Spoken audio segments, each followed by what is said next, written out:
So sweet talaga. Janine at Jericho, namataang magkasamang naglaro ng padel sa Pasig.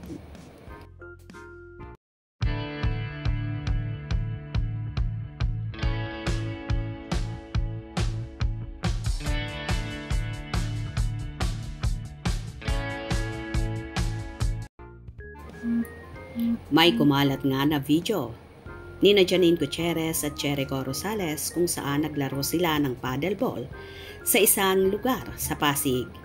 Hindi naman tinukoy ng nag-post kung saan sa Pasig ang exact location ng paglalaro ng Ekunin.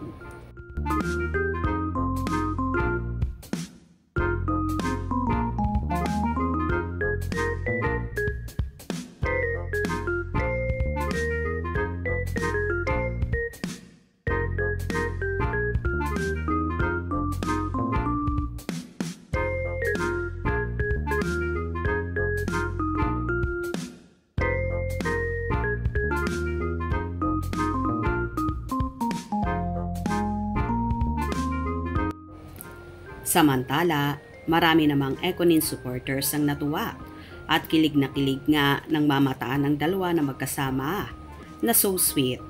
Tila din na nga daw mapaghihiwalay ang Ekunin lalo kapag may mga free time sila sa isa't isa. Sinusulit nga ng magkasintahan ang kanilang bonding together habang may pagkakataon. Wala talagang sinasayang na oras sa Eko para mabigyan ng quality time ang nobya dahil sa mga susunod na araw at panahon ay posibleng maging busy ng aktor sa pagpopromote ng kanilang movie na Quezon na ayon pa nga sa ilang source ay mukhang sa October na ito ipalalabas sa mga sinihan. Narito naman ang ilang komento ng mga netizens. Wow, so sweet ang Ekunin. Sexy ni Baba Janine. Ekunin forever. Wow, couple goals. Mag-asawa na nga ang peg. Hindi na naghihiwalay. Sana forever na talagang sila dalawa. Everlasting love. Ekunin forever na talaga. So sweet, lovely couple. Wow, ang ganda ni Janine. So sexy. That's paddle, not pickleball. So sweet naman, forever na yan.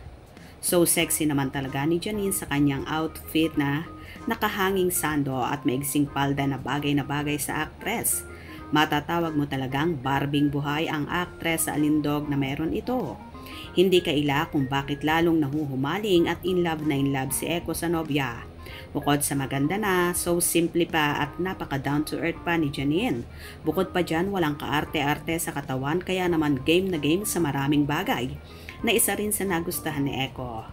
Alam naman natin na may pagkakengkoy at joker talaga ang aktor na tila nahahawa na rin si Janine at nagiging talkative na rin lalo kapag kasama ang nobyo. Kinabibili ba naman ng marami ang pagiging low-key ng relasyon ng Ekunin na damang-dama ang pagmamahalan at natural at totoo daw na di kagaya ng iba na pang promo lang at pang big screen ang lahat. Anyway, umaasa naman ang supporters ng dalawa na balang araw ay sa simbahan din mauuwi ang Ekunin at hinihinala ang isa nga ang magiging ninang ay ang Bello Beauty at tanyag na doktor na si Doktora Vicky Bello sa magiging ninang sa kasal sakaling mauwi nga sa kasalan ang lahat. Sila kasi ang pinakabagong ambassador ng Bello Beauty para sa new launching nilang Ultera Prime na deserve daw ng dalawa at nice choice daw ng Bello Beauty ang pagpili kina Janine at Jericho bilang bagong endorsers ng kanilang bagong produkto. Anyway, congratulations sa Ekunin. More blessings and more projects to come at magmahalan kayo hanggat gusto nyo. Kung nagustuhan nyo ang video na ito, comment down below.